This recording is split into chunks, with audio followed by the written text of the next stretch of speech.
समान nanotech armour होते हुए भी क्यों AMK-50 आर्मर न सिर्फ एबनी मॉ के फुल पावर अटैक को झेल पाई बल्कि आयरन मैन की पूरी एनर्जी आउटपुट को भी संभाल सकी, जबकि AMK-85 ही एयरमर थॉर के हैमर को नहीं झेल पाई और टोनी स्टार्क को बेहोश कर दिया। असल में जब आयरन मैन ने एबनी मॉ को एक मुक्के में उड़ा दिया था तब उसने अपनी नई सूट अपग्रेड दिखाई थी। इस आर्मर में 18 एक्स्ट्रा नैनो रिएक्टर्स थे जो अटैक पावर को बहुत बढ़ा देते हैं। सिर्फ एक मूव में टोनी ने एबनी मॉ को अधमरा कर दिया था। ये अपग्रेड सिविल वॉर के MK-46 सूट के सिर्फ एक रिएक्टर वाले वीकनेस को पूरी तरह दूर करता है। MK-50 आर्मर में प्रोपल्शन सिस्टम भी एडवांस्ड था। दोनों पैरों के थ्रस्टर्स मर्ज होकर आर्मर को 8 गुना सोनिक स्पीड तक पहुंचा देते हैं। इसी वजह से आयरन मैन ने एबनी मॉ की स्पेस शिप को बहुत तेजी से कैच किया था। लेफ्ट हैंड में एनर्जी सक्शन पैड और राइट आर्म में नैनो आयन लेजर कैनन थी जो आसानी से शिप की दीवार तोड़ सकती थी। जब उसने डॉक्टर स्ट्रेंज को रेस्क्यू किया तब लेफ्ट शोल्डर से नैनो आयन बॉम्ब निकली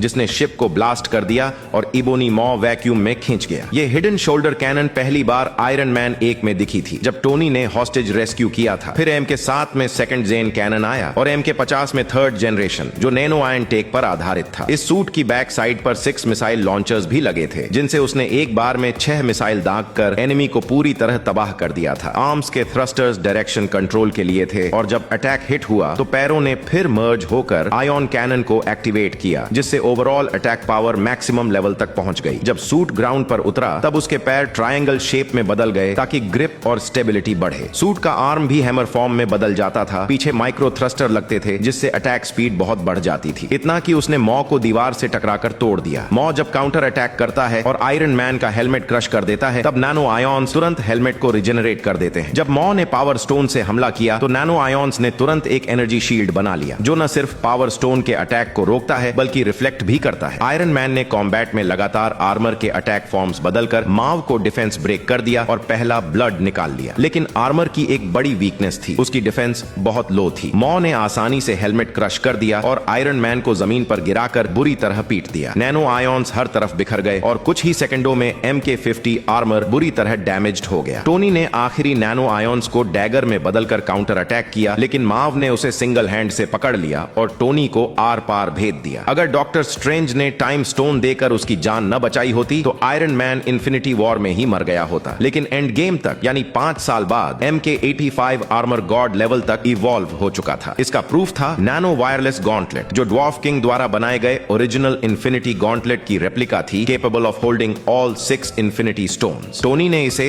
नैनोटेक से पूरी तरह रेप्लिकेट किया और MK-85 में इंटीग्रेट किया। फाइनल बैटल में MK-85 आर्मर ने न सिर्फ पावरफुल वेपन समन किए बल्कि थॉर की थंडर पावर को भी अब्सॉर्ब करके आयन कैनन में कन्वर्ट किया और थैनोस पर छोड़ा। MK-85 ने थॉर के हैमर स्ट्राइक को भी झेल लिया और टोनी को इन्फिनिटी स्टोन्स की एनर्जी बैकलैश से भी बचाया। जब हल्क ने गॉन्टलेट पहना था तब एनर्जी रिएक्शन से वो नील कर गया था और उसका आर्म जल गया था, लेकिन MK-85 आर्मर ने उस कॉस्मिक एनर्जी को झेल कर भी टोनी को फाइनल स्नैप करने की पावर दी और उसी से टोनी स्टार्क ने यूनिवर्स को बचाया।